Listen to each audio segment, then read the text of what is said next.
Hello दोस्तों। तो स्वागत है आपका द 545 के एक और वीडियो में। तो इस वीडियो में हम टर्म इंश्योरेंस प्लान्स को डिस्कस करेंगे।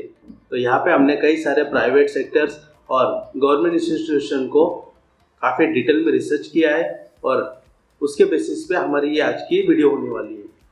और उसके साथ ही 2023 में जितने भी टर्म इंश्योरेंस आए हुए और उनका कैसा मार्केट कैप्चर रहा है, कैसी उनकी सेल रही है, उन सबको भी डिस्कस करेंगे। क्योंकि एक आम आदमी के लाइफ में ये सबसे इम्पोर्टेंट चीज़ है। ये एक गिफ्ट होता है एक नॉर्मल इंडिविजुअल के लिए और उसी के साथ ही उसके फैमिली के लिए कि अगर उसे लाइफ लॉन्ग कुछ हो जाए तो उसकी फैमिली सफ़र ना करे। तो बिना वक्त गवाए शुरू करते हैं आज की वीडियो। तो अभी तक लोग टर्म इंश्योरेंस लेने से पहले दो चीज़ों को सिर्फ देखा करते थे।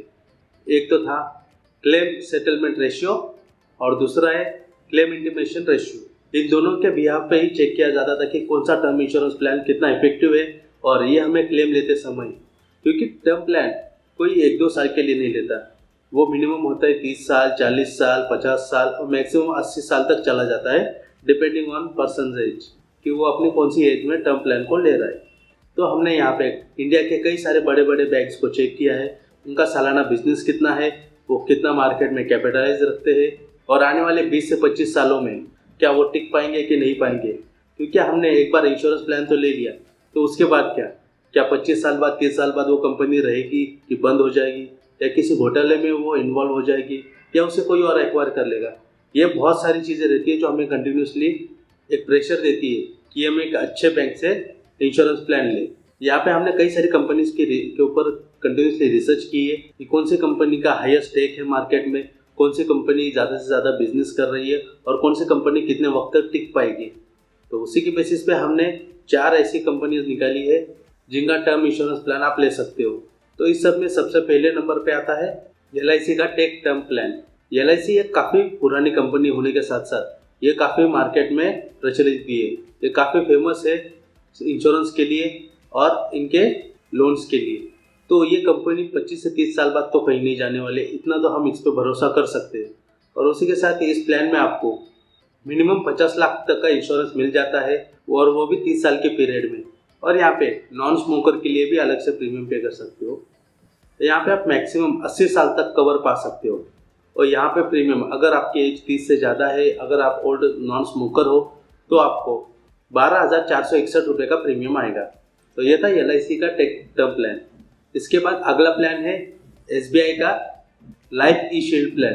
SBI एक रेप्यूटेड इंश्योरेंस प्रोवाइडर है जो कि काफ़ी सालों से इस बिजनेस में है और यहाँ पे इनका इंश्योरेंस में मार्केट कैप्चर LIC के बाद आता है। जहाँ पे LIC का आपको 60 to 70% दिखेगा, वहीं पे इसका 25% तक आपको देखने को मिलेगा।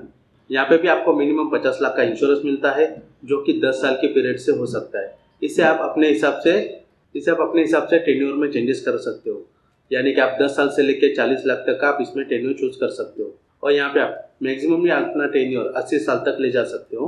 और अगर आप ये प्लान लेते हो तो आपको यहाँ पे एवरेज 30 ईयर्स ओल्ड के लिए नॉन स्मोकर के लिए 12,461 तक का प्रीमियम आ सकता है। अब इसमें अगला है HDFC click to protect plan. यहाँ पे HDFC लाइफ भी एक रेप्यूटेड कंपनी है और इसे एक रिकमेंड भी कर सकते हैं। तो अब देखते हैं इसके प्लान कैसे काम करते हैं। 50 लाख रुपए तक इंश्योरेंस आप ले सकते हो। यहाँ पे इसका टेन्योर मिनिमम 10 साल का है। इसे आप एक्सटेंड कर सकते हो 40 साल तक या 50 साल तक। और यहाँ पे आप अपने इंश्योरेंस अमाउंट के हिसाब से मैक्सिमम 100 साल तक का टेन्योर रख सकते हो। उसी के साथ ही अगर यहाँ पे एवरेज प्रीमियम देखा जाए तो आपको 13,500 रुपये का एवरेज प्रीमियम देखने को मिलेगा। और इस लिस्ट में आखिरी नंबर पे है ICICI का I protect smart plan. ICICI bank भी एक काफ़ी इंश्योरेंस में फैली हुई कंपनी है। तो इंश्योरेंस सेक्टर में ICICI का भी मार्केट शेयर 15 to 20% आपको देखने को मिलेगा। और यहाँ पे आपको 50 लाख रुपए तक का इंश्योरेंस मिल सकता है मिनिमम रेट पे, जहाँ पे इसका टेन्योर होगा 5 साल से लेकर 40 साल तक, जिसे आप अपने हिसाब से चेंजेस कर सकते हो। और उसी के साथ ही यहाँ पे जो एवरेज प्रीमियम आता है 12,686 रुपये का। अब देखते हैं इनके एड ऑन बेनिफिट्स के बारे में। यहाँ पे आपको LIC का टेक टर्म प्लान और HDFC का क्लिक टू प्रोटेक्ट प्लान, ये दोनों भी प्लान में कोई as such add on features नहीं दिए हुए। अगर इसे कंपेयर करें ICICI और SBI के प्लान से, तो ICICI और SBI के प्लान में आपको एक्सीडेंटल और डेथ कवर भी मिलता है, जो कि फुल अमाउंट ऑफ इंश्योरेंस रहेगा। तो अब आते हैं इनके टोटली प्रीमियम के ऊपर। यहाँ पे आपने देखा होगा कि हर एक बैंक का अलग अलग प्रीमियम है, जिसे आप अपने बजट के हिसाब से चूज़ कर सकते हो।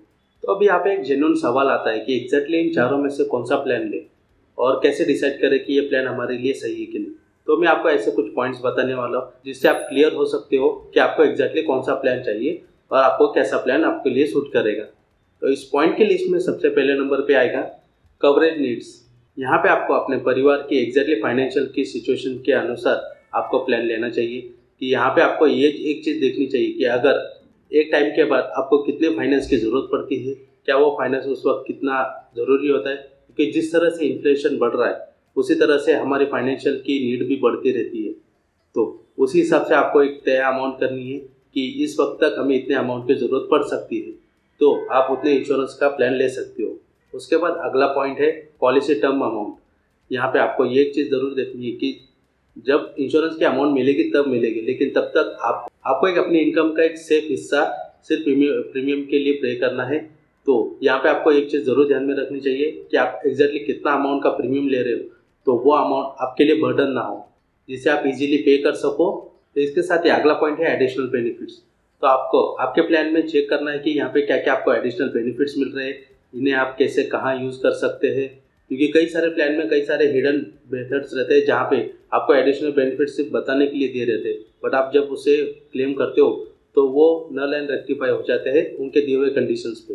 तो ये चीज़ आपको एक बार ज़रूर देख लेनी चाहिए। तो यहाँ पे कई सारे एड ऑन आपको देखने को मिल सकते हैं, जो कि accidental cover, death cover, injury cover या सडनली इनकम बंद हो जाना। यहाँ पे आपको कई सारे कवर देखने को मिल सकते हैं, तो एक बार उन्हें ज़रूर चेक कर लीजिएगा। और इस लिस्ट में आखिरी नंबर पे है क्लेम सेटलमेंट रेशियो। तो आप उस कंपनी का क्लेम सेटलमेंट रेशियो ज़रूर एक बार चेक कर लीजिए, क्योंकि आप जब क्लेम करते रहोगे तब आपको कोई भी दिक्कत ना आए। तो ये थे सारे टर्म इंश्योरेंस और उनके फीचर्स। तो अब हम डिस्कस करेंगे हमारे ओपिनियन के बारे में। हमारी आज की जो भी रिसर्च थी ये 2023 के दिसंबर तक की आई हुई गाइडलाइंस और अपडेट्स के आधारित थी। अगर फ्यूचर में इसमें कोई चेंजेस आती है तो हम इसे ज़रूर अपडेट करेंगे। उसी के साथ ही एक चीज़ ज़रूर ध्यान में रखिएगा कि कोई भी टर्म इंश्योरेंस लेते समय आप अपने एक्सपर्ट की राय ज़रूर लीजिएगा। इसके साथ ही आज की वीडियो हम ख़त्म करते हैं। उम्मीद है ये वीडियो आपको पसंद आई होगी। अगर ये वीडियो आपको पसंद आई है तो प्लीज़ इसे लाइक कीजिए, अपने दोस्तों के साथ शेयर कीजिए और द 545 चैनल को सब्सक्राइब कीजिए। मिलते हैं अगले वीडियो में। Thank you so much.